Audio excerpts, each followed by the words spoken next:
Light. Welcome into this Monday edition of the Oxford Exxon Podcast. Chase Parham and Neal McCready, Clark Ford Studio this morning. Let there be light for those on the live stream. It's really bright, like really bright. Getting sorted out here in a second. I don't know. Weird. Glare is completely different than it is most days. Anyway, good to see all of you on the live stream this morning. We'll get into the podcast here. We'll talk football. We'll talk basketball. Terence Davis had a big night in the NBA as well last night, so we'll get into all that and more. Podcast brought to you every single day by the Oxford Exxon, Highway 6 West in Oxford. You know by now to take advantage of the ribs, the lunch specials, and more there with the Oxford Exxon, the daiquiris. A little chillier outside, but you can still get one if you like. They got a lot of flavors. Cheap as $3.99, as big as 44 ounces if you so wish. And again, coming to you from the Clark Ford Studio. We are Clark Ford's in Amory, Mississippi. 662-257-1900 is the number. Call it. Ask for Corey Clark. Tell Corey what Ford product you're interested in. He will send you a quote within 15 minutes in business hours. It's that simple. It's right to the bottom line. No hassle, no haggle. You get a quote, and you can shop it around, or you can do what I recommend and what a lot of other podcast listeners have done, and that's get into a Clark Ford today. You'll love the product. You'll love the service after the sale. All of those things. 662-257-1900. So, Ole Miss beats New Mexico State 41-3. LSU up next for the Rebels. Obviously, the Tigers coming off a pretty good Saturday, beating Alabama 46-41. So Joe Burrow coming back to Mississippi for the second time, and more. We'll talk about that a little bit. And again, Matthew Murrell. Also, Ole Miss beats Arkansas State in basketball on Friday night. It was a rout pretty much throughout. We talked a little bit about it on Hand Raise Guys. We'll do that again here also this morning. Neal, I guess let's start there because we're gonna get a lot of football. It's gonna be a football week with LSU. Basketball has Western Michigan. They have Seattle next Tuesday. Norfolk State tomorrow night, and then Western Michigan, and Friday. then Seattle. Before heading over to Memphis, but just kind of main thoughts. What'd you see on Friday night? What'd you like? What'd you not like? It was first game. Saw a lot of typical first game stuff. Some guys were jittery. Started a little slow. I think this team's going to look different when Blake Henson returns.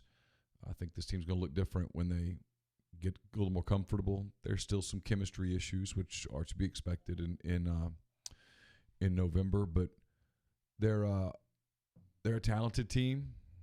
They're an athletic team. They are really going to be a defensive-oriented team, which is, I think, good. I think that's what Kermit's really comfortable with as well. Really maintain what I've said all along, which is I think Devontae Shuler is going to have a breakout year. I know everyone talks about Brean, and Brean's going to have a really good season as well, but I think this team's going to be Devontae Shuler's team by the end of the season, if it's not already.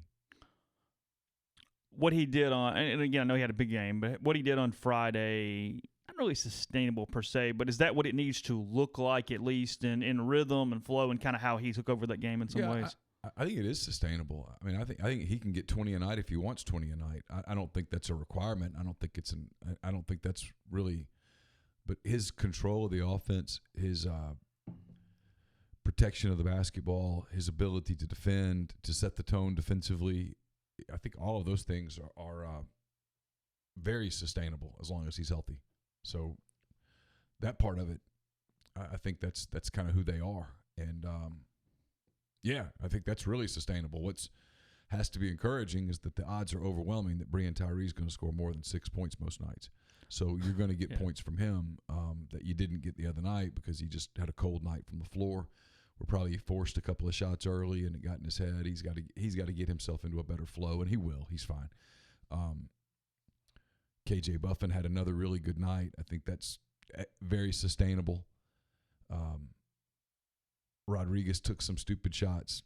They'll coach that out of him. He won't play. They will, because he had a much better second half than he did the first. So they were already getting some of that out of him. I mean, it's not that they don't want him to shoot. It's just don't take shots that aren't in rhythm. Don't force threes. But some of those guys, it was their first significant play. It was his first college start. I'm sure the heart rate was elevated a little bit, as you might expect. And so, you can throw some of that out after the first game. And even though Kermit yelled and screamed at him all night, as soon as the game was over, when he came in, that was one of the first things he said was, it was a first game, and that parents were there that aren't always there. There was a lot going on for young people, and it's to be expected that they had some nerves and that kind of thing. Kermit told us on Thursday night he planned to play 10 or 11 guys through a rotation on a Friday. By the way, thanks to everybody who came out to Southern Craft Stove and Tap on Thursday. Good crowd, good times with Keith and Kermit on Thursday, so appreciate that. But rotation is what is interesting to me. It's going to work itself out. It always does. It'll get trimmed a little bit. Just one game. We got several to figure this out. Where does this thing sit, though? How many would you think he ends up playing, and who's sort of on that bubble at this point of being in some danger of minutes? I mean, I think if they were playing Memphis today, you'd see, and I think Henson will be available by then. So I think it's somebody's got to lose minutes for him to get minutes. Yeah, obviously, it's Devontae and Brean, Blake, KJ, Hadim, Sammy and Hadim, Sammy Hunter. I think Luis would obviously play, and then I think the competition at that point is Crowley, Bryce Williams, and no, I don't think Curry plays much. I think it's Crowley. Oh yeah, Crowley's gonna play a lot. Yeah, and then it's Bryce Williams and Franco Miller competing for some backup point guard minutes. But I think Crowley's gonna play. I think an 8-man rotation is really realistic, 8 to 9, and then after that, minutes are gonna be sparse. Yeah, I know there's something up with the lighting. I'm not really sure what's going on. I'm aware. We move it around a little because it's in the way of the TV. It's better. I don't know. It's like flip it towards you. Yeah, that's better a little bit at least. I don't know. It's weird. We haven't had this deal at any point before, but we do today. So learn something new every day. It's almost like something's reflecting. I don't know what it'd be. You know what I mean? It's almost like the light's hitting something and then throwing it back at me. I have no idea what it would be. Yeah, I don't either. Nothing's different. But anyway, if you're on the podcast, I'm very, very bright this morning in the live stream. I have no idea. But anyway. All right. So they did that, beat Arkansas State. Again, you got more tune-ups coming before this Memphis thing. Wiseman may or may not play. I asked Neal on Saturday night when we're doing hand raise, guys, what he thought. You said you did not think Wiseman would play against Ole Miss by that point. Yeah, I don't. Here's my question with that: is what causes that? What changes to make that the case? Because obviously Memphis isn't just going to give him away off the court. Well, no, but the NCAA is going to take this to a federal court, and they're going to get it away from a Memphis-friendly court. Memphis is one of the strangest places in the world. I've decided. I mean, they're going to get it out of there, and they're going to enforce their rules. I mean, Penny Hardaway, by any definition, is a booster. I guess my point is you can't make him not play. Well, no. I mean, I don't know about that. I don't know how the legality works. Yeah. But if Memphis is dumb enough to play a player consistently that the NCAA is telling them is ineligible without at least negotiating with the NCAA, well then, I mean, good on them, I guess. I mean, that's really stupid. I know everybody's doing this freedom fighting thing. Trust me when I tell you that nobody at Memphis who has a brain cell operating wants the NCAA to be able to really dig into what's going on inside that program. And this isn't about play. There's two debates going on in the media out there that's driving me a little bonkers. Okay. One is, I'm with you on, should a James Wiseman today be able to cash in on his name and likeness? Absolutely. Frankly, James Wiseman should never have to go to college. James Wiseman should be making millions of dollars in the NBA right now. But the rule says that he can't, and so that's the rule for now. I'm absolutely with you. He ought to be able to cash in on name and likeness. No doubt about it. He's a guy that could be one of the first 2 or 3 picks of the NBA draft. He's easily by the end of this season, should be one of the most recognizable players in college basketball. Sure, yeah. But that's not what this is about.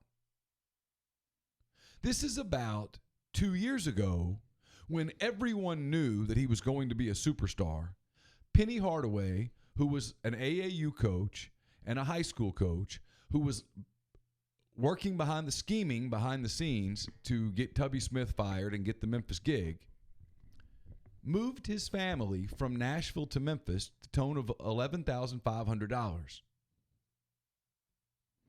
That is a violation. That is a major violation.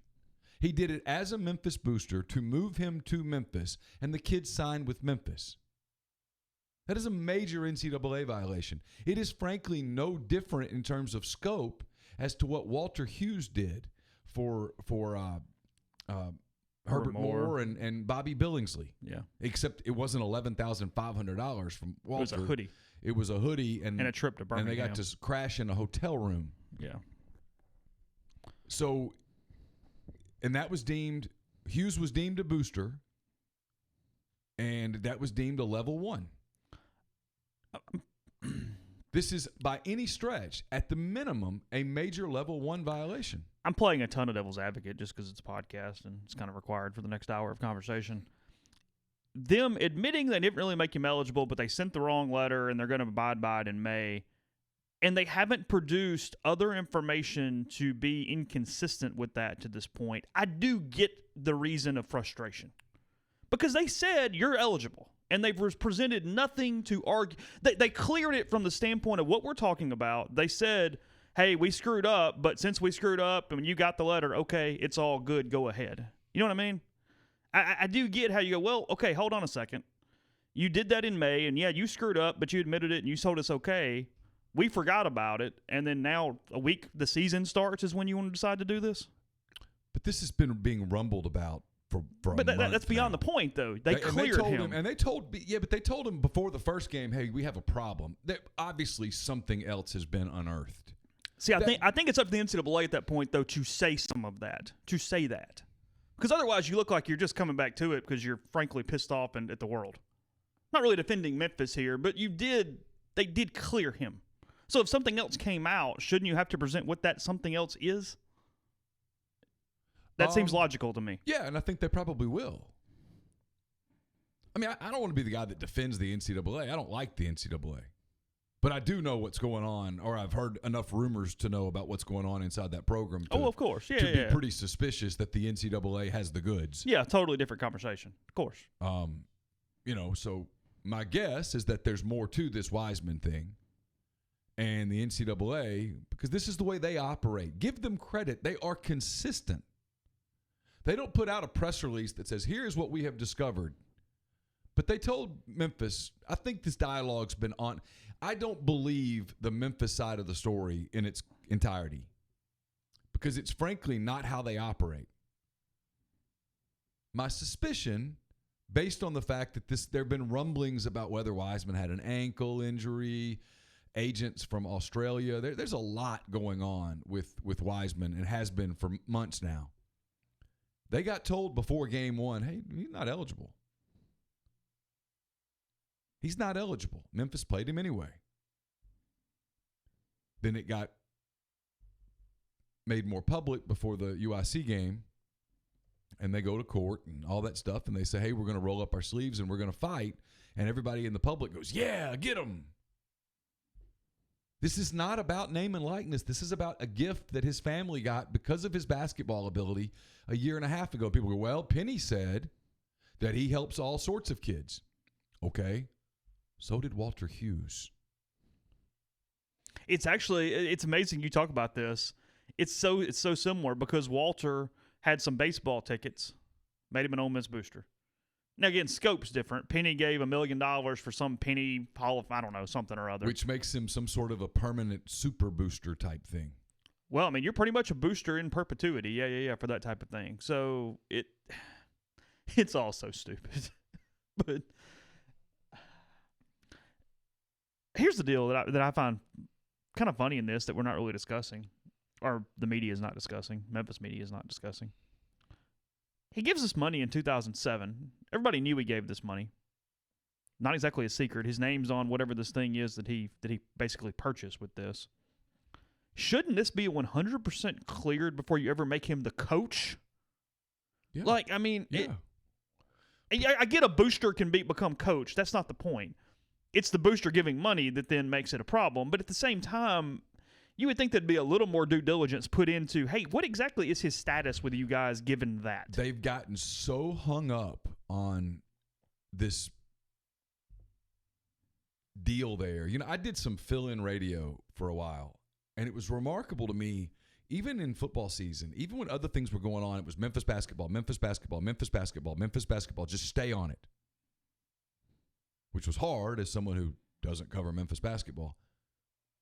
But they've created this narrative up there that this is going to be this dynasty. And he goes out and he recruits some Memphis kids. But Penny's got a world of problems right now.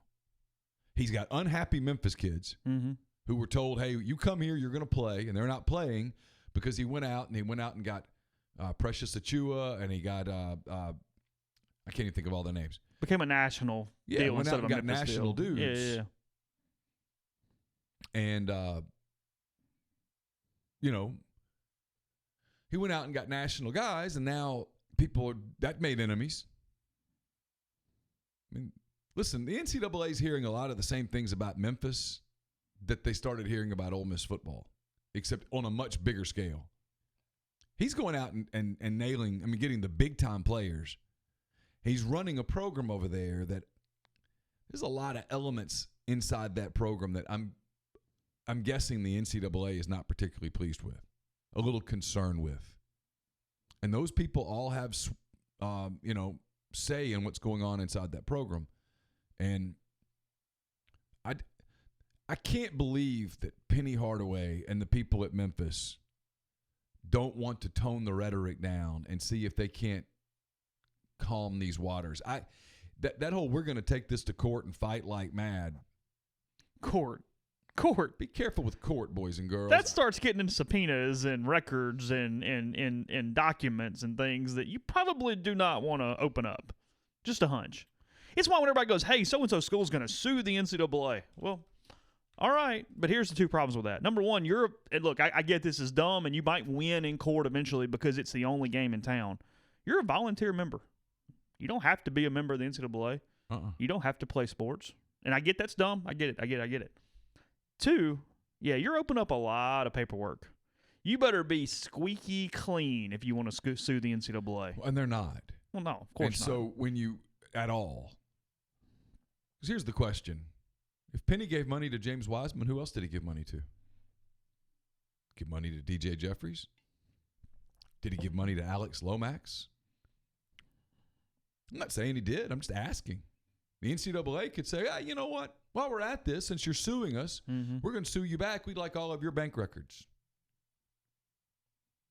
We'd like your phone records. We'd like your credit card records. Stuff that we normally can't get in a court of law, we can get. So let's do this. And while we're at it, you're under the microscope, and you might want to be careful with your recruiting here in the next couple of years because this is going to be a long, drawn-out deal. That worth fighting? Here's the thing.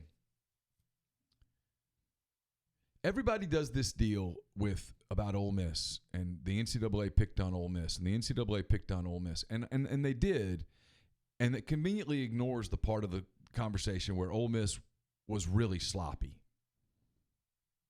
The NCAA was able to brought the efforts into the building, which is 101. Memphis is doing the same thing. Yeah. This is a dumb fight. You want to fight the NCAA? By all means, fight the NCAA, but you better have the truth on your side.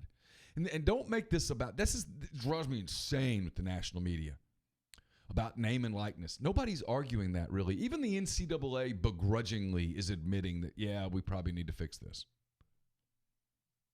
But this isn't about that. This is about what he got 2 years ago as a recruit. And Penny Hardaway wasn't out helping random families move from Nashville to Memphis to the tune of $12,000. He wasn't. That's the boldest part of this strategy is, hey, no, we admit it. Money's there. We gave it to him. We just give it to a lot of other kids, too. It's a community effort. I mean, come on. Just trying to help out. That's all this is. Really, I mean, Penny's the victim in this. He's just trying to help a bunch of kids, and you guys, look what you're doing. the NCAA picks and chooses. They do, but the NCAA. I know nobody likes this part of it with Ole Miss, and I get it. I understand it. But the NCAA, it was so easy with Ole Miss. They tracked it right back into the building, and Laramie Tunsil's stepdad talked to them on the record and gave them facts and gave them bank records, and they had Ole Miss dead to rights.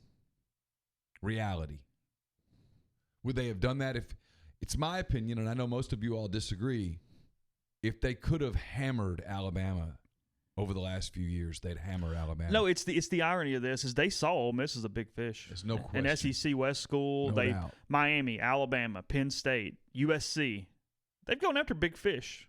They want the big fish. That gets the big shrimp cocktail. That gets the big pelt in the NCAA offices in Indianapolis. That gets the pats on the back. Hitting Dayton basketball is not getting you what you want. Matt Browning nails it on the chat. Okay.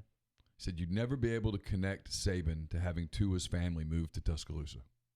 Like 7,000 layers. You- Just you'd be unwinding this encrypted thing forever. Yeah. I don't think the FBI could do it. Which means that the NCAA, which has no subpoena power, would never be able to do it. Yeah. It's the part of this that Hugh Freeze ran. Hugh Freeze was a very good offensive coach. Mm-hmm. Hugh Freeze did a really good job installing an offense and recruiting players and that kind of thing. He also ran a very sloppy program. The two things don't have to be mutually exclusive. Penny Hardaway's running a really sloppy program. He's let way too many people have influence in his program, and those people talk. And there are a lot of upset kids and upset families who have been lied to on the recruiting trail. It's why you got to be really careful. When you recruit at a high level, you got to make sure that you also are honest with kids. Hey, we're going to keep recruiting. We want you here. We think you can play here, but we're going to keep recruiting. Mm-hmm. If you're not cool with that, this might not be the place for you. It's not what he said to DJ Jeffries. It's not what he said to Alex Lomax. It's not what he said to those kids who could be playing at Wichita State or Ole Miss or wherever right now. He got greedy. He told a lot of lies, and those lies are coming back to haunt him now because I'm telling you, people are talking. Get your popcorn. It's nowhere near over. It's just beginning, so we'll continue to follow it. We'll move on with the rest of the podcast in a second. First, talk about Community Mortgage, Oxford, Memphis, Soto County, and Chattanooga. Underwriting and processing is done in Memphis, so you're getting local underwriting. Understand your market, a leader in condo financing, the float-down option, and with rates as low as they've been in about 2 years. Good time to talk to Jason. It's 662-234-2704 or JLOWE@communitymtg.com. We're also brought to you by Splinter Creek. It's a gated conservation community located 8 miles southwest of Oxford, 75 minutes from the Memphis airport. The website, splintercreekms.com, 601-898-2772. If you're coming up this weekend for basketball, for football, for both, get in touch with Tom Smith Land and Home Agents.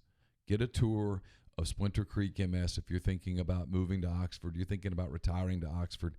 It's definitely a property you should check out. 34 lakefront lots ranging in size from 2 to 25 acres, 650 acres of lakes, pine and hardwood forest, 6 miles of private roads. It's well-maintained running, cycling, and hiking trails, a preserve for turkey and deer, flyway for birds, home to bald eagles. The lakes are the main streets of Splinter Creek. Each one has a combination of docks, floating piers, a pavilion with a fire pit, outdoor kitchen for use by homeowners, their family's guests. It's just a beautiful property. You should check it out. Again, splintercreekms.com, and that number is 601-898-2772. Dead Soxy has expanded its collegiate line. Get in the action and check out all of their newly listed color patterns. Regardless of their allegiance, those disowned relatives need Christmas gifts too, so go to deadsoxy.com, deadsoxy.com. Check out the new collegiate line, and as always, enjoy the Rebel Grove savings of 30% off with promo code Rebel Grove. Dead Soxy, stay Soxy. This week, the Blue Delta team will be in New York City Monday through Wednesday, Naples, Florida on Thursday, Tampa on Friday, and Orlando on Saturday. Locally, Blue Delta will be set up in the Graduate Oxford lobby on Friday night, and the studio will be open from 10 to 6 on Saturday. So with the 6 p.m. kick, there will be plenty of time to come get fitted for your Blue Delta jeans this weekend. Don't forget that now's the time to get your friends and family's Christmas shopping done. DM Blue Delta on Instagram or Twitter, or email them info@bluedeltajeans.com to ask about a Blue Delta Jeans gift card for the upcoming holidays. Podcast is brought to you by G&M Pharmacy. They're on South Lamar in Oxford. Go get your flu shot if you have not done that. Flu vaccines available, $0 copay on most insurance plans. You don't have to wait in line for an overworked pharmacist at a chain drugstore. Instead, a locally owned pharmacist will get you in and out as quickly and painlessly as possible. That's Tyson Drugs on the Square in Holly Springs, or G&M off South Lamar in Oxford, 662-236-2222. Did we have a pretty good day in week from picks or not? I know you had a good Saturday. I think I got killed yesterday, but the Saints no-showing was not a favor for anyone yesterday. But as of Saturday, at the end of Saturday, I was 9-2. Wow. You, Jeffrey, and Zach were all 6-5. I think we all missed the Falcons-Saints game. Yep. I think you got the Packers game correct. Okay. I got the winner right, but I didn't have the spread. Okay. And then there's a game tonight. Okay. You had a hot Saturday. Yeah, I did well on spread on Saturday. I missed App State, South Carolina, and I missed Penn State, Minnesota, which I'm mad at myself about because I intentionally put Penn State, Minnesota in to try to get a game so that I could pick Minnesota, and then I got scared of some of the metrics and went with Penn State instead of kind of following my gut. Oh, really? My gut told me that Minnesota was going to play its ass off and get barely beat. Instead, they played their ass off and won. Yeah. Lines for the week. We'll get into these throughout, kind of talk about the games as we go through these a little bit. Alabama, Mississippi State is this weekend. The Bulldogs get a very irritated group of Tidemen in Starkville this week. It's going down a point, opened at 21. Now Alabama's favored by 20, and I was looking for an over-under. I do not see one at the moment. But anyway, 20 and 21 for Alabama State right now. I'd like to know whether Tua plays. He didn't look healthy walking off the field the other night. Looked very limpy the other night. I suspect they're pissed. Suspect they're pleased to see that the computers did not punish them very much. They don't have a good win. They don't have any good wins. So if it's about wins, they're in trouble. So they need some style points. It's a danger spot for Mississippi State. I suspect Alabama's going to come in there wanting to play a good football game. It's an early game. I mean, State's not going to win either way, so it's kind of like, whatever. But I'm talking about you can get embarrassed. Alabama's going to come in looking to embarrass. It's going to take state bowl eligibility to beat Ole Miss, it looks like. They'll beat Abilene Christian next week, and then they will play Ole Miss. Yep. I don't know what their APR is. Getting a lot of APR questions. I have no idea. I'm surprised that's such a big thing. I get that question, too, and I'm like, people are just curious about bowl games. But it goes beyond the APR. You have to have every 6-6 team has to get in first. The conference affiliation won't matter. Yeah. They'll fill the bowls. So I haven't looked at that. I mean, I guess that's something we could easily do. I mean, there have been a few 5-7s every time they've done it. State's done it before. They went to St. Petersburg one year as a 5-7, played somebody. That was the year that they destroyed Ole Miss in what turned out to be Hugh Freeze's final game. It's always the funny part of the Freeze dynamic. I'm not getting into Freeze today, but his last two games were blowout losses to bad teams, where a win would have made Ole Miss bowl eligible. Vandy and then State? Yeah. Because they beat A&M. Went to Vandy and just got boat raced. Yeah. In one of the most bizarre games I've ever seen, where Vanderbilt just whipped Ole Miss. And then Ole Miss comes home to play a 4-7 Mississippi State team, where an Ole Miss win puts Ole Miss in a bowl game, I assume the Liberty, because the Liberty Bowl guys were there that whole year just like frothing. I mean, they've been doing that every year. The Liberty Bowl obviously wants Ole Miss, and it hasn't happened yet. And Ole Miss not only lost, but lost by 5 touchdowns at home. 55-20. 5 touchdowns. 55-20. And State goes to St. Petersburg and plays somebody in a bowl game, like FAU or FIU or somebody. Always amazing that part of the Freeze narrative just just the people who want him back ignore that. 47-21 is what OddsShark says the Alabama-Mississippi State score is going to be. That feels about right. State's problem is that they can't really stretch the field vertically all that much, and that's how you beat Alabama. And State has a horrific pass defense, which is not a good sign for Saturday. Yeah, because even Jones can throw the football. Enough, yeah. He can get it down the field enough. Florida, Missouri, there's no line yet in that one as of here, as I'm looking. Maybe it's somewhere, but it's not here. I think the Kelly Bryant portion of the here's what's interesting with Missouri. The buyout on Barry Odom is only about $2 million. It's my understanding Missouri's not sure they have it. $2 million? It's not sure it's worth it. Missouri's one of those places where it's really hard to fire a coach, no matter what your expectations are, that goes 7-5. You know what I mean? Yeah. It's a hard place to justify that. What's their record right now? I don't know. 0-1, 1-1, 2-1.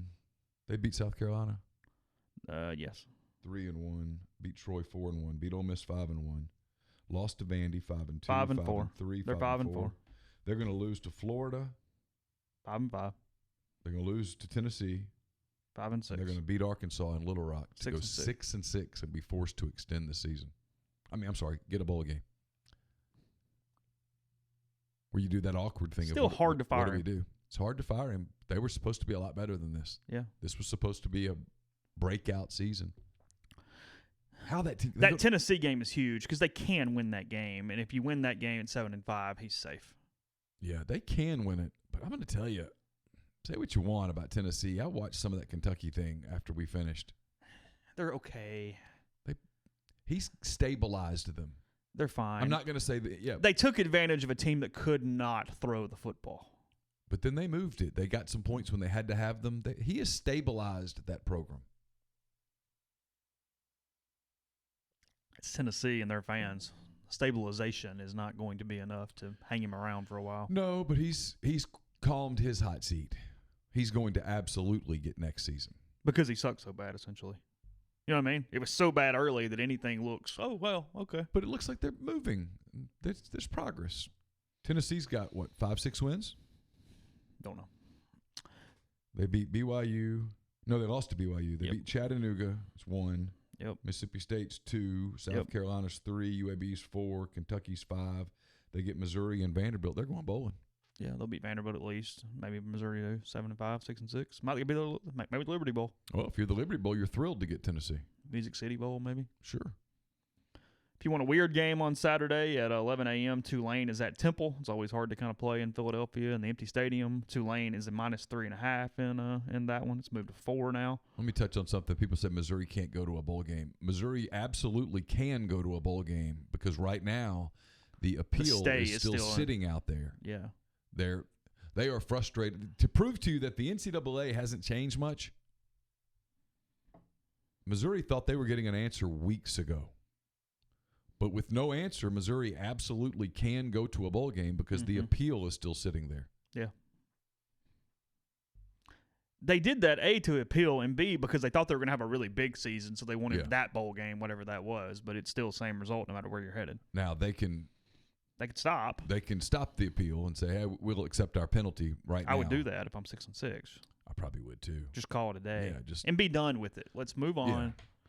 Don't have to fool with going to Shreveport. Because, right now, if you're doing the appeal, again, it's just these guys' freshman seasons, but in recruiting, you're having to go, hey, you might be bowl ineligible next year. I don't know. You know what I mean? Right. Who knows? Good question. What we're trying to find out. We're fighting it, blah, blah, blah, blah, blah. 2:30 CBS, the Georgia Bulldogs and the Auburn Tigers meet on the Plains. Georgia opened as a 9-point favorite in this game. It is down to 2.5. 9's too many points. This is a huge game. This game has ramifications all over the league. Big time. Big time. This Malzahn thing is about to explode. Now, he can make it go away by winning on Saturday. But if he loses on Saturday, it's not out of the realm of possibility that he doesn't coach the Iron Bowl. Did you see where there was like a chaotic way for this thing to finish? And again, it probably won't, but it wasn't so out of the norm to be, well, that's impossible, where there's like 8 teams in this thing with 1 loss, and they got to try to figure out who the 4 are. Oh, please. I'd love it. Because you've got like Clemson, okay, whatever, but then your Big Ten winner could either be undefeated or 1 loss and be in. So we have like 2. Sure. But then after that, it's like, okay, 11-1 Alabama. Yep. Well, 12-1 LSU, 12-1 Georgia. Yep. If Georgia beats LSU, a 1-loss Pac-12 team, a 1-loss Oklahoma. Well, you have a 1-loss Oregon that would be in the mix. Yeah. That's my point. Yeah, just somebody out there. Yeah, Utah, Oregon, take your pick. You could have a 1-loss Oklahoma. Yeah. You could have a... It was 8 teams with 1 losses or none, but only like 2 none. That'd be fantastic. Yeah, just who knows? Be fantastic. I'm totally for the chaos. The 4-team playoff it's worked for them just out of sheer luck. In the same way, in a lot of ways, the BCS actually worked most of the time. They got lucky. It just kind of worked out. I mean, you had very few 2004s. For the most part, okay, 2 best teams. It's kind of clear, and they're here. Georgia's playing really well defensively lately. They're fine. Well, they're good on that side of the ball. Yeah. They're really athletic on that side of the ball. And they have a great offensive line. Fromm is very average. Yeah. Given the talent around him. And Auburn's defense is healthy, and it's going to be a hell of a game. You're leaning Auburn. No, I think Georgia probably wins. Auburn winning puts everyone in this weird spot. Like, there are Auburn fans out there going, I know that it's in my best interest for my team to lose this game. Yeah. But I hate them. In much the same way that I think you're going to see at the Egg Bowl, a lot of Mississippi State fans, the smart ones, deep down going, I know this doesn't work. I know we need a change. If Ole Miss will just pop them. If Ole Miss would just beat us here, I think we'll fire him. But, God, I hate them. Can I stomach this for the overall good of things? Because I'm not sure that Mississippi – at this point, I don't think that Joe Moorhead's getting the Rutgers job. And so if he beats Ole Miss and goes 6-6, well, they're going to a bowl game somewhere. And I don't think Mississippi State fires him because I don't know that they can afford to. And then you're stuck with him for another year. All fan bases, I've decided, are paradoxical. They're all fan bases are insane. College football is the most emotional sport in the world. Yeah. Period. I mean, Ole Miss completely reversed course. You can't make fun of State on this one because Ole Miss in 2017 literally overnight reversed course after beating Mississippi State. Completely changed the plan. Kentucky's at Vanderbilt in the game no one will watch on Saturday at the same time as Auburn and Georgia. 2:30 start for this one. Kentucky is favored by 9 points in this one. Well, sorry, it opened at 9. It's now at 8.5 for the Kentucky Wildcats and the Vanderbilt Commodores. Whatever. If you told me Vanderbilt found a way to beat them, sure. If you told me Kentucky won by 25, sure. I don't know. Don't care. Won't watch. I'll put a pick in on Thursday and do no research. Yeah. Any chance Wake Forest stays sort of close with Clemson on Saturday? Yeah. They stay sort of close. They're going to beat them. I like Wake Forest to cover this. 31. Oh, I like that line. It's a lot of points. That feels too high. Just a little hunch on Saturday. Texas at Iowa State's a pretty good game on Saturday if you want something to flip to. 6.5 Iowa State favored in that one in Ames. Iowa State just about ended it. Yeah, that would have been it. Done. He's really good. He is good. His name comes up a lot, and I've talked to people who know that situation. He's not leaving for a Southeastern Conference job. He's leaving for the next Big Ten job. He's in line for the next Big Ten job in much the same way that Michigan State or something like that. Luke Fickell is in line for either Michigan State or Notre Dame. Fickell's not leaving. So you're going to see his name pop up with like Arkansas or whatever. He's not nope. He might have conversations with them just to gauge the market, but the job he's waiting on is Notre Dame or Michigan State. Ohio State is playing Rutgers. If you want to watch chaos on Saturday from a point total standpoint, I would take Ohio State to cover this line. They covered the whatever against Maryland. They scored 70 last week. Ohio State in New Jersey favored by 52. I mean, that's a lot of points, but I'd be tempted to lay They beat them. Maryland, 71-13, Yeah. 71-14, something like that? Yeah, they're mad. And they're trying to make sure that they put style points out there. Oh, and it's not in a move. I mean, Rutgers can't stop them. Right. Literally. And Fields is having a phenomenal season. People would be talking about Fields a whole lot more than they are if Joe Burrow was not a human being. But Burrow has won the Heisman now. It's over. It's all done. No matter what. Oh, I agree. I think Burrow has won the Heisman Trophy. Your Big Ten game of the week, you'll be following this in the press box or whatever we're doing on Saturday afternoon. Minnesota at Iowa this weekend. Ooh. Yeah, the Gophers and the Hawkeyes Is that play. game in Iowa City? It's in Iowa City. Ooh.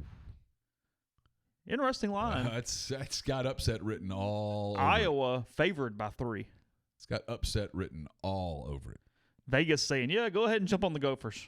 Take your 3 points. Well, here's the thing. Iowa's lost 3 games to 3 good teams, close games. They're not a great team, but they're a good team, and they're a consistent team, and they're a good home team. Minnesota just won this incredibly emotional home game. Going to be impossible to be as high coming into Iowa City. Oh, yeah, no way. In much the same way LSU is going to fight it all week coming into Oxford this weekend. But he's going to do row your boat, row your boat, row your boat. Just stay. All week. Yeah. Just get through it, guys. Let's go. Just row the boat today. Just row the boat. Row the boat. What time's that game? 2:30? 3. 3 o'clock. It's a good game. You like that, don't you? I told you. I'm not sure I'll be back from – Carson's got middle school soccer in Grenada Saturday afternoon. So does he know? Got his first middle school soccer game scheduled for tonight, but I think weather's going to play a role. Oh, is it tonight? Yeah, they play Lafayette tonight. Okay. LSU and Ole Miss, 6 o'clock from Vaught Hemingway Stadium. LSU coming off, obviously, that 46-41 win over Alabama. 21 is where it started, and 21 is where it stuck. It has not moved a single half point since then. 63 is your over-under in this one on Saturday. To my credit, I said 21-22. It's right there. Oddshark says 50-22. I like LSU. I'm willing to lay those points. No problem. On Saturday night, you went the other way. What happened? What changed? Well, I thought the line would be like 27, Okay. 28. If 21, I'm laying them. No problem. LSU's going to be flat. You know what? I don't know how flat they'll be. You just can't get up 12 times. I mean, it's physically impossible. This is what he wants. You think he does? Yeah. You think he cares? Yeah. I mean, he's gotten it every time. That was my point. I mean, yeah, I think every time he comes to Oxford. You and I talked about this on Saturday. And again, look, it's got to be LSU. Kids aren't dumb, so it's kind of hard to trick them. I thought the biggest thing he did, you said this, coaching-wise, was not giving anything to Alabama. There was no aura around this. It was He won't do it. all week. It was, hey, we've lost to them 8 times in a row, but I'm going to fight it, and you're just the better team. We're just going to go win a football game. The hell with them.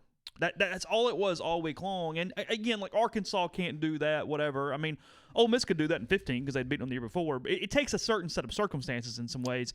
But so many teams with Alabama beat themselves before they ever get on the freaking bus by giving so much reverence to Alabama all week long. And, hey, that's a great football team. We're just going to give it a shot. No, the heck with that. Just go win the football game. And that changes mindsets for a lot of kids who – instead, it's, hey, this is this huge opportunity to get this massive upset. No, it's a huge opportunity to go win a football game. That's what it is. It's good. It's the right move. Yeah, what I liked that he did, and I thought it was just genius all week. And I normally don't pay attention to, like, schools when they put out the videos and stuff. Like, I know people get excited about hype videos. I never look at them. LSU put out a couple of them last week. Did they? Yeah, that were just basically – we're coming to win the game. Not, hey, this is, and they never dodged, hey, this is a big game. Nick Saban a little bit last week, hey, it's just another game. all that stuff. Ed Orgeron did not do that. No. It's big. It's huge. It's huge games for all the marbles. So when we got to win, we're going to win it. We're going to win it. We're better than them. Alabama's not used to getting all that. Nick Saban spent 2 weeks brainwashing his kids into this, you're the underdog. Ed Orgeron spent 2 weeks telling his guys, we're going to go kick their ass. And then when it was over, right there on the field with the cameras running.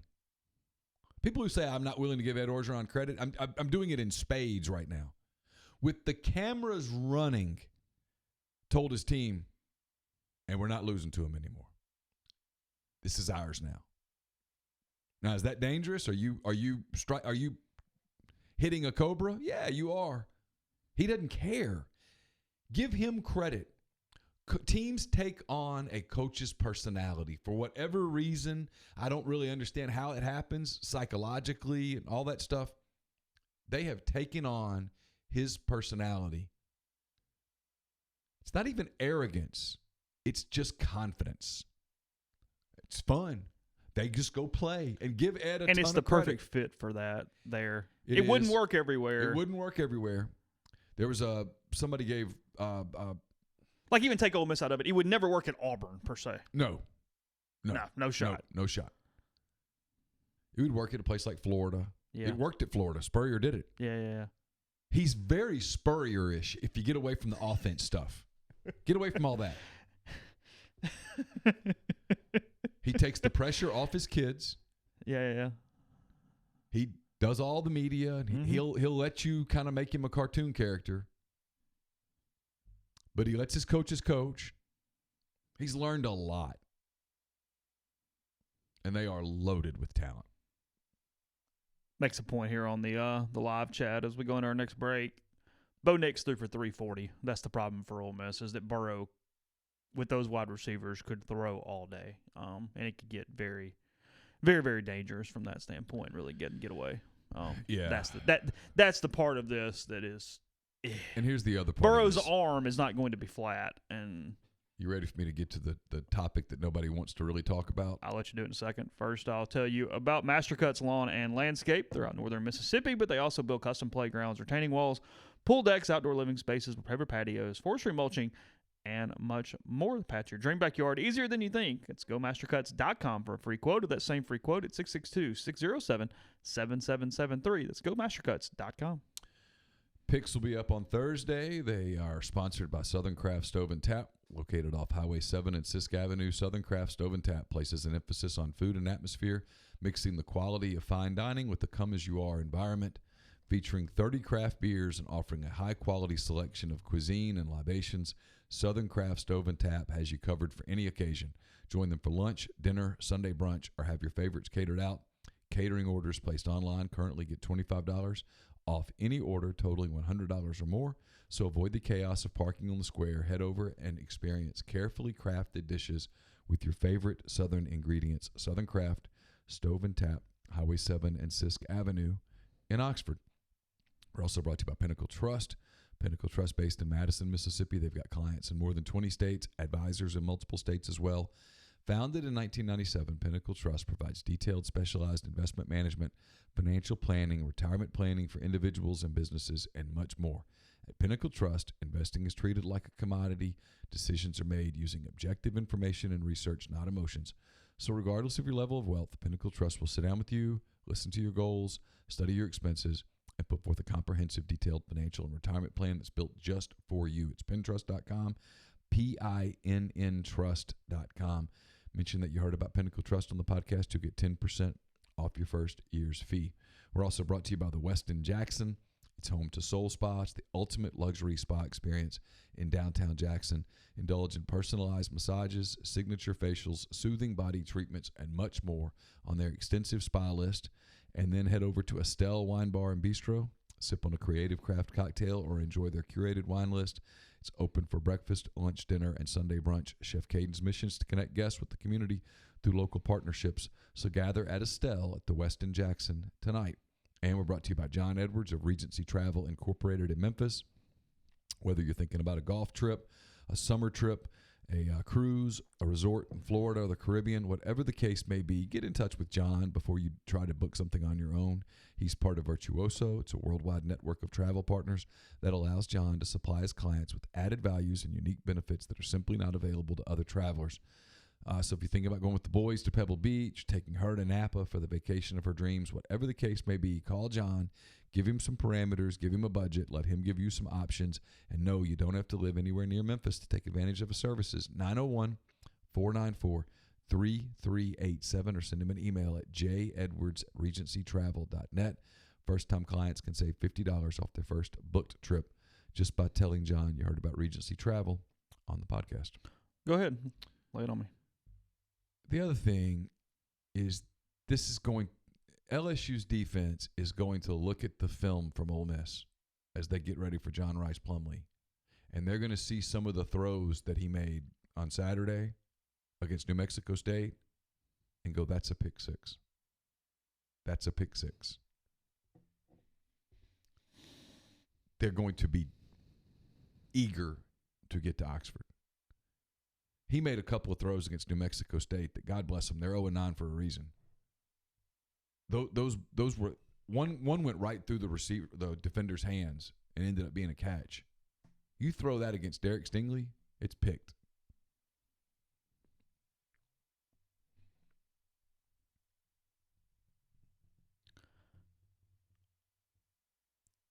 I'll say this right way, and I'll have him on. What'd you make of Kublik's comments? Can't wait to talk to him. I like Cole a lot. I covered Cole. I know Cole. I know he knows football extremely well, especially offensive line, defensive line play. He's great. He's great. And he's doing some stuff on TV that, man, he's a rising star. Yeah, he's good. I don't understand. It's frankly, it's baffling to me. And it's not just Cole. And again, man, I like Cole. Cole's smart. Cole knows more football than you and I will ever know. For people who aren't around, I'll find the tweet. Go ahead and keep talking. Cole and a lot of other regional/national guys just rave about this offense. And those of us who cover it, with zero exception, I can't speak for Chuck Rounsville, but everybody else on the beat shares the exact same opinion, which is this won't work. So Cole, every Sunday, Saturday night, whatever, he puts out just a paragraph on every team and what he thought for the week. Does it on Twitter.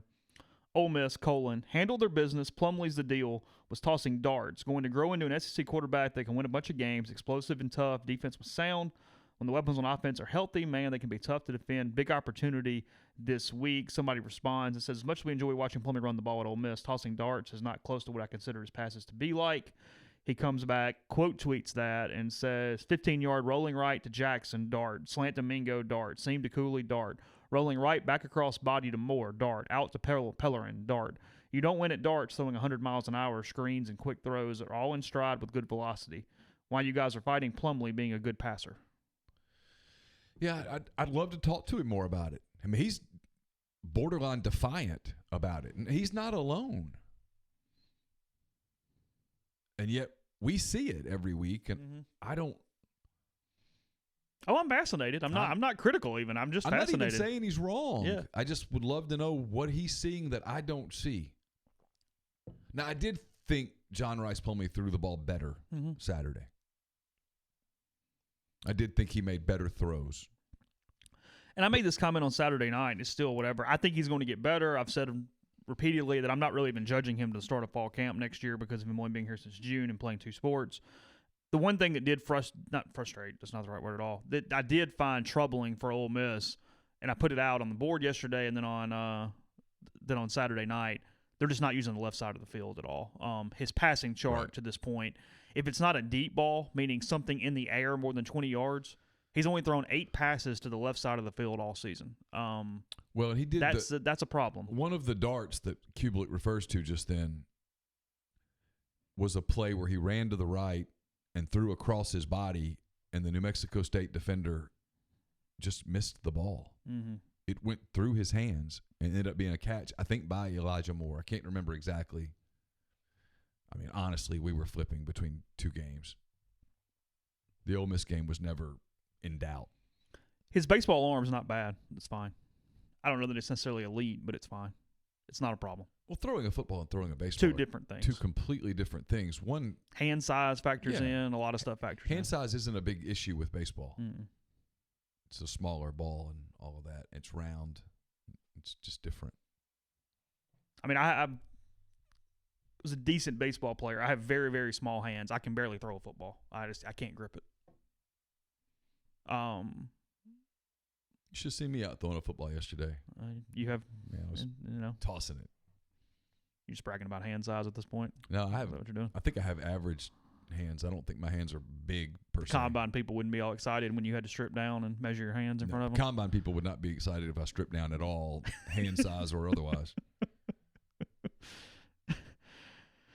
I don't know. We'll talk to Cole. I'm curious.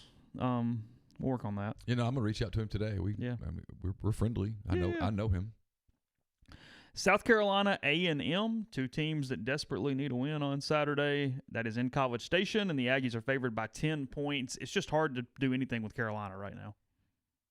Optically, it feels funny. Yeah, they had their star receiver open in the end zone to win the game. Just launched it over his head. And he just threw it over his head. I think there was a holding penalty, but still. Is that right? Yeah, I think so. So I don't think it would have counted. Where are you going on this one?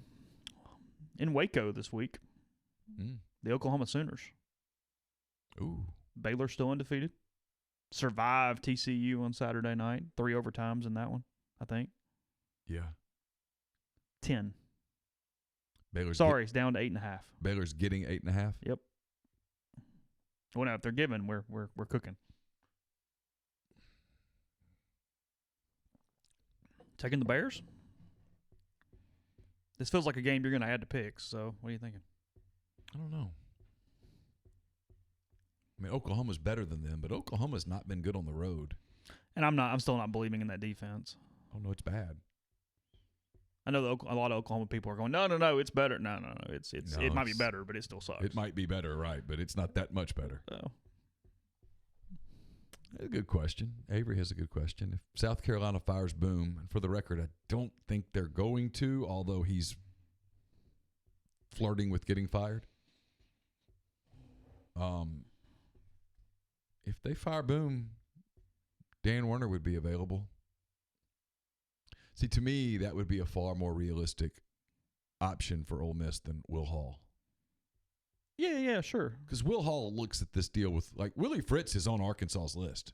I mean, Dan still owns a home here. He's fine coming back whenever. Yeah. He would make a lot more sense, and he would be somebody who could come. Frankly, Werner fits more what Matt wants to do anyway, offensively. Matt's comfortable with that kind of offense. Yeah. Kind of. I'd love to know what Matt's thoughts are about this offense, what he really thinks. The problem is they need Rich Rodriguez to get a job on his own.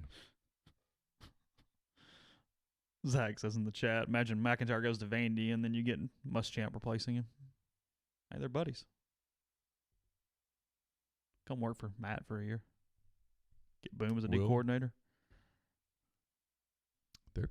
They're friends. I know. That's what I'm saying. That'd be fun.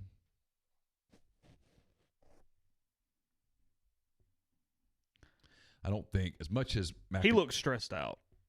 Will. Yeah, he just doesn't look good. As much as McIntyre is a perfect fit for Vanderbilt, it doesn't feel like that's a direction. As much as that's probably what they should do at Vanderbilt, I don't think that's what they're going to do. The name that I hear is I can't think of his first name. Elliott, the assistant at Clemson. That's the name that keeps coming up. I can't think of his name. If you have any shot of other jobs, why that one? You trying to do what Franklin did and then get out? Is that the goal?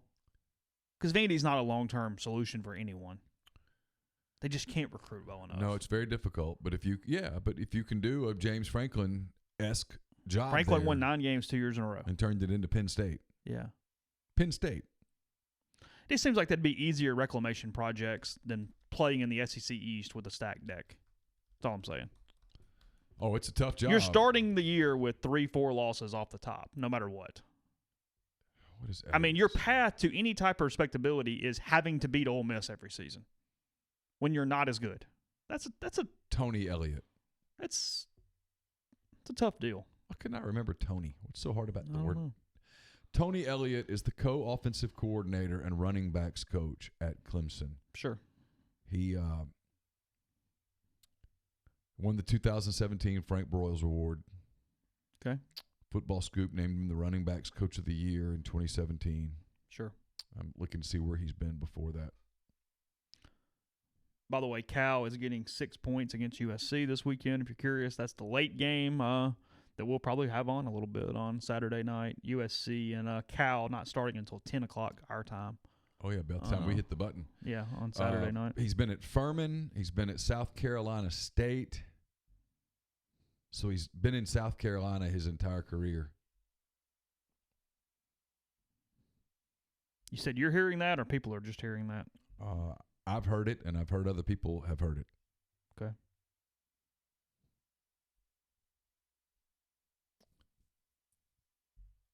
I don't know what Chad Morris will do. He can count money for a little while. What's he getting? 10.2. Ooh. Yeah. He can take a year. 10.2. The question is he getting it from Arkansas or is he getting it from Auburn? It's a take a year, and then you're a coordinator again, right? Hard to see you going back to a head coach right now after SMU and Arkansas and the way that's worked. 4 and 18. Again, it's not even about the league play. It's that you're losing to Western Kentucky and San Jose State. San Jose State. Because you can't argue, oh, well, we're coming. No, I mean, No. you suck. Well, and when you lose the fans so early, and I was in Fayetteville that weekend. I was up there for that Kyo thing with Campbell, and I dropped her off at her dorm, which is walking distance from You can see it out the stadium. window. Well, you could hear the people. They were leaving at halftime of a San Jose State game on a fairly pleasant Saturday night in Fayetteville, and they were fit to be tied. Yeah. We'll take our last break here on the show for the day and tell you about Visit Oxford. Visit OxfordMS.com is the website. Bookmark it. Find out everything going on in town this week and every week, and start the perfect type of holiday getaway in Oxford. Has plenty of exciting events for family and friends this holiday season, including the Christmas Parade, holiday house tours, and more. Spend your days and enjoy the festive activities this season, including the holiday concert by the Midtown Men, the downtown Christmas tree lighting, and the holiday ornament auction. All happening this December. You got an elf scavenger hunt. You got you can visit with Santa at Visit Oxford, Holiday Village, and more in December in Oxford like no other. Pop up OxfordMS.com, or again, visit OxfordMS.com. We're also brought to you by Grenada Nissan. If you're in the market for a Nissan vehicle, Grenada Nissan's the place to go. They've got a complete selection of new and previously owned Nissan vehicles. Great lease deals as well. It's GrenadaNissanUSA.com. My 10 thoughts are up at rebelgrove.com. You should subscribe. It's right there at rebelgrove.com. It's part of the Rivals Network, big community, lots of people fighting with each other on message boards, and we cover basketball. There's women's basketball stuff up on the site. Chase has a story on Keyshawn Wells up on the site. There's a lot for you there. It's just $9 and something cents a month. So subscribe. Be a great Christmas gift for your friends and family, enemies, everyone. rebelgrove.com. Anyway, Harry Alexander sponsors those 10 weekend thoughts. He is a big part of Savannah Square, Oxford. He's also a RE/MAX Legacy Realty agent. If you're coming up this weekend, you're thinking about moving to Oxford, thinking about retiring to Oxford, you should check out Savannah Square. It's located 0.7 of a mile from the Oxford downtown square, just east of North Lamar, just a short stroll from the Midtown Shopping Center. Multiple homes in there in different stages of development. Get in touch with Harry, 662-801-5621. He'll show them to you. He'll show you the model home at 215 William Street as well. Wonderful layouts, impeccable finishes that you can inspect. SavannahSquareOxford.com. And we're brought to you by Oxford University Bank. OUB, locally owned and operated right here in Oxford. When you deposit money at OUB, that money and the vast majority of the bank's profits go right back into the Oxford community. OUB gives you the comfort of home, all the benefits the big mega banks provide, all with a personal touch. When you call OUB, you speak directly with a live person. There's no 10 buttons to push, no 5-minute wait. That's what I was looking for. OUB offers its customers the absolute best cash checking account, and it's called Kasasa. And with Kasasa, OUB will pay customers 2.5% interest on their balances up to $50,000 and refund ATM fees nationwide. OUB also offers online bill pay and mobile check deposit using its online app. To learn more, go to liveoxfordbankoxford.com or call 662-234-6668. OUB is FDIC insured. Join the women's hoops team back in action on Craddock Court Friday at 3 p.m. as they take on New Orleans. Tickets can be purchased by visiting OleMissTix.com. The Ole Miss volleyball team returns to the Gillum Center on Friday as they take on the Georgia Bulldogs at 6:30. Admission is free. More information can be found at OleMissSports.com. The 2019 Men's Hoops Rebel Flex Pass is on sale now. For just $199, receive a ticket to every home game this season with varying seat locations from game to game. This will allow you to experience the pavilion at Ole Miss from all angles. Visit OleMissTix.com. Get your Rebel Flex Pass for just $199. The Ole Miss men's hoops team back inside the pavilion on Friday at 6 as they host Western Michigan as part of the preseason NIT tip-off. Tickets start at just $10, can be purchased at OleMissTix.com. And, of course, the Ole Miss football team concludes the home season on Saturday as they host number 1 ranked LSU at 6 p.m. Tickets still remain, can be purchased at OleMissTix.com. So a lot of Matthew Murrell stuff on the site from the weekend, including I'm not sleepy. I feel pretty good today, but I slept good last night. A lot of Matthew Murrell stuff, including Neal with a column on what it means for the program. Zach had a story as well. There's a soft verbal up with about half an hour of Matt Murrell things in it. Yeah, it's huge. Bottom line, it's the first one. You always got to get the first one to get the second one. It is easier to get that now. We'll see what it leads to. But Neal said on Saturday night, I think you wrote it as well, thought Saturday was a bigger day for the program than making the NCAA tournament last year. Yeah, I think it's the biggest day. I put that tweet out. Kermit Davis hit the like button on that tweet. That might have just been him liking the article, or it might have been him saying, "You're right." Certainly for the program moving forward, that was huge. Listen, I wrote about it. Other people have written about it. I wasn't going to write about it. I was going to kind of keep it cool, but other people started writing about it. I don't know what's going to happen with Jamin Brakefield in the next 48 hours. Maybe nothing. Maybe he signs with Duke. Are you still at a 2 or a 3 on a 1 to 10 on how strong that is? Oh, it's a 3 to a 5 on how strong it is. Okay. I mean, I don't know. I don't know what he's doing. Let me clear this up on Corral, because what we reported on Saturday got badly misrepresented, which is what happens.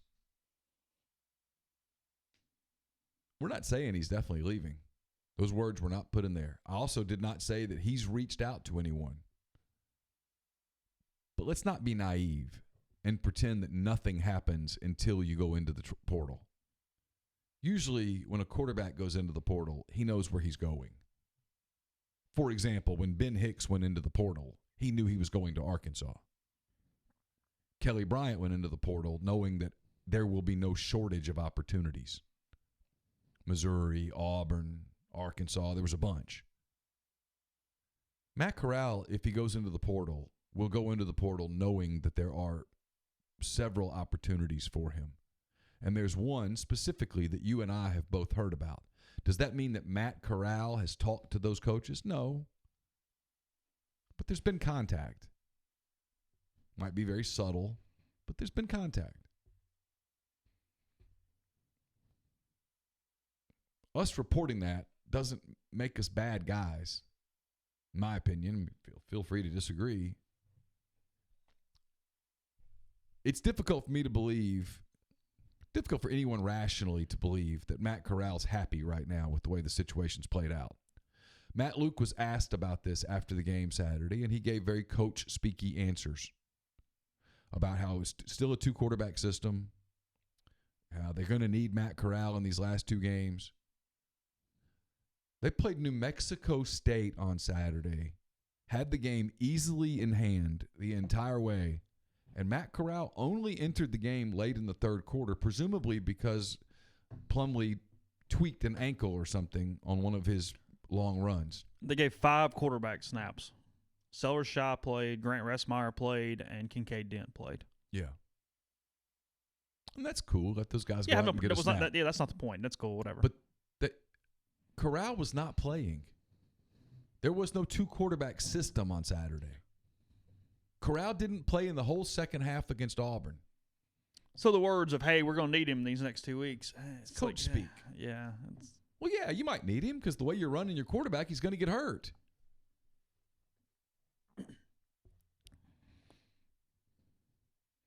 It was Rodriguez that said it's still a two-quarterback system. Yeah, he said we have two starting quarterbacks. Come on, man. If you're playing two quarterbacks as two starting quarterbacks, one doesn't go more than one game without playing unless he's hurt. And he didn't play the second half of the Auburn game or the first half of the freaking New Mexico State game and only came in late in the third quarter because somebody got hurt. Matt Corral threw two passes. He threw two passes. If you're Matt Corral, are you staying if everything stays the same? No, because there's no sign that I have a chance to play, barring injury. I mean, I think that's fair. Yeah, Again, it's more than fair. They don't run the same system. If you're Matt Corral and there's no change, you're leaving. Matt wants to play. He doesn't want to sit behind John Rice Plumlee in a run-oriented offense. That's not what he signed up for.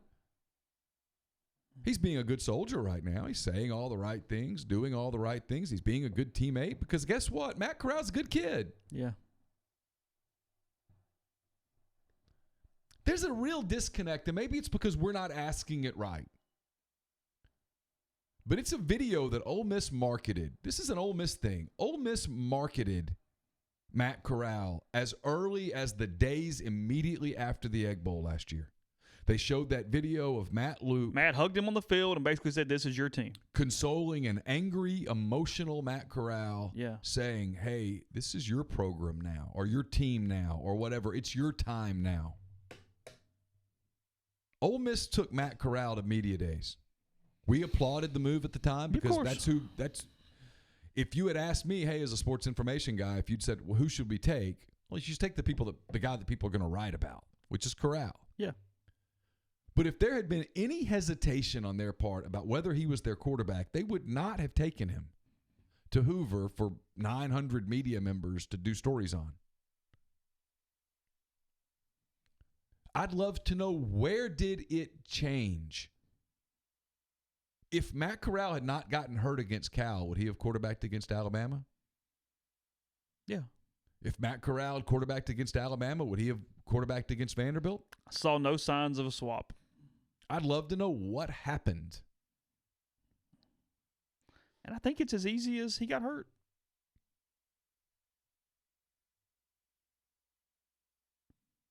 That's my guess. I don't know how to ask it.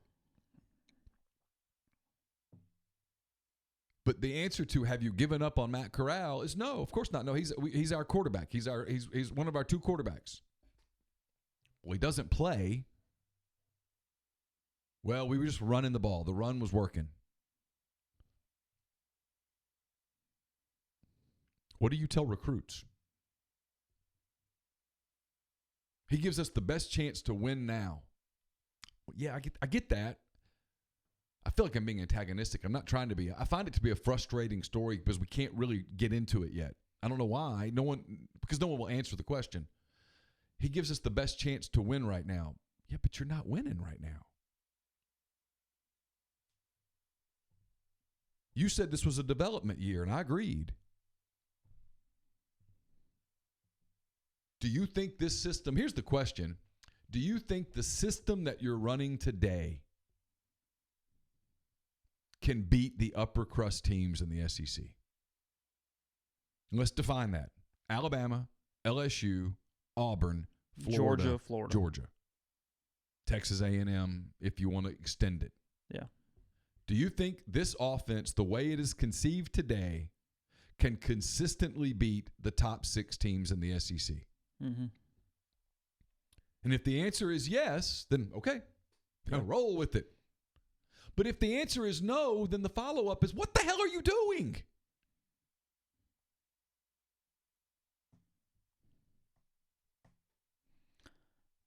Unless Cole Kubelik is right, Yeah. and I'm not saying he's not, and we're not seeing something. No, listen. I'm not hinting at anything. I don't do the hint. I don't have any idea what Rich Rodriguez's plans are. I know that he's under contract for next season. Is he under contract for 2 more seasons or one more? 2 more seasons. 2 more seasons. He's not going to walk away into the unemployment line. I can't imagine that Rich Rodriguez is getting a Power 5 head coaching job right now. Maybe he'll leave for a Group of 5 job. Maybe he just wants to coach bad enough that he'll go take some MAC job or some Mountain West job. I don't know. As of this moment, my anticipation is he's the offensive coordinator at Ole Miss next season. He talked last Monday like a guy who intended to stay. Philip Shue makes a good point, just from an individual standpoint. The guy that came out like roses is Dawson Knox. Had he come back and played in this? Oh, yeah. Oh, he's starting tight end for the Buffalo Bills. Mm-hmm. It's a lot of things. I mean, again, Cole's right. Maybe he's developing, and maybe it's whatever. I don't know. Not saying he is or isn't. I think a lot of it's lack of leadership all the way up. Matt had no idea what his security was throughout the season. Might now, didn't it, for a lot of the time? Agreed. Doesn't know whether you got to win now or not. You don't have any idea what you actually have to do to stay employed. It's a great point. And and that puts you in a weird spot of, hey, if Plumlee's the guy that can beat A&M and beat Vanderbilt and beat Arkansas or what, I know what somebody else did, not the point, but then you go, okay, we'll do that because I don't know what I have to do because there's no chancellor. There's an interim athletics director. I don't know how much money the donors are willing to put in to get rid of me. I have no clue. Yeah, in some ways he answered it when he said he gives us the best chance to win right now. Yeah, well. But you're not winning. They've beaten 4 teams. If you're going to make it about wins and losses, they've beaten 4 teams. Southeast Louisiana, Arkansas, Vanderbilt, and New Mexico State. Matt Corral would have won those 4 games too. Matt Corral would have won those 4 games too. Your one argument from a game-changing situation is would Plumlee have beaten Memphis? And I don't know. And it's really unfair to Plumlee too because again, the guy wasn't here for spring practice, and you're not going to start him in the opener. That's a different deal. Right. It's unfair to either of them. Yeah. But that would be the one game where I go, okay, you scored 13 points, sure. Yeah. Why not? Probably could run away from Memphis a little bit. Yeah, they could have. Yeah. I don't know. So, but let the record show that they didn't play him that day. Yeah, at all. They could have. Had a package, I was told. Just didn't do it. Yeah. So it's the whole thing. It doesn't. There's so many logical little errors in the steps. Yeah, there's something about it that feels off. Yeah. And I can't put my finger on it. And then when you try to kind of get into it, people get real defensive over there. But the whole, are you concerned that that Matt will leave is a question that, is it unfair to ask that today, for example? I don't know. I mean, you're not going to get a truthful answer. Mm-hmm. The answer is obviously, yeah, sure. I'm assuming. I think the answer would be, well, Matt's not said anything to us about that. Although if you're Matt Corral at some point, you've got to get, because frankly, if I'm Matt Corral and I've got a decision to make and I've got to make it here in the next month, I got to think about next weekend when an open date, I got to think about taking an official visit somewhere. If I'm thinking about going to a particular Pac-12 school and this is my opportunity to visit that school, I need to go. Although there are 2 weekends in December that he could go. Yeah. We'll see. Matt Luke, Rich Rodriguez, Mike McIntyre talking at 11 o'clock today. If you want to feel good about something Ole Miss football, I've got a long profile on Kayshawn Wells up on the site. Walk-on earned scholarship on Halloween. All you guys saw the video. Well, I'll tell you what happened before and after that. Just a really good dude who's been through a lot. Got cut from 2 different community colleges, including Kahoma. Delivered food at night to try to afford to continue to play football and has been awarded with a scholarship. So that's up at rebelgrove.com. If you so wish, we mentioned all the Matthew Murrell stuff. I'll talk about him a little more tomorrow. Wins some NFL tomorrow. Hopefully we'll have Cole on at some point this week as well. But for today, appreciate all the people hanging out with us on the live chat. we will be back tomorrow with that, and we'll talk to you again soon. Have a good day.